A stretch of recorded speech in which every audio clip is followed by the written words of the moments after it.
పలికే రక్షకుడు, మనకు కొండంత అండగా నిలిచేవాడు.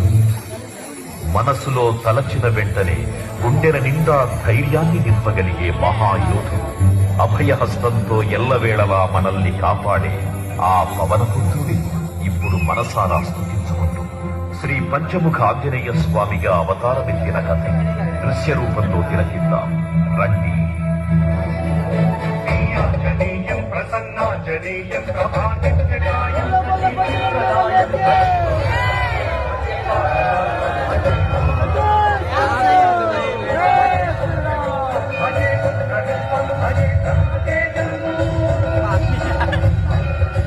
అది రామాయణ మహాయుద్ధం శ్రీరామచంద్రుని సారథ్యం వానర సైన్యంతో విజృంభిస్తూ లక్ష్మణస్వామి తనతో పోరాటం చేస్తున్న రావణుడి కుమారుడు ఇంద్రజిత్ తలని బాణంతో ఒక్క వేటుతో వేరు చేశాడు.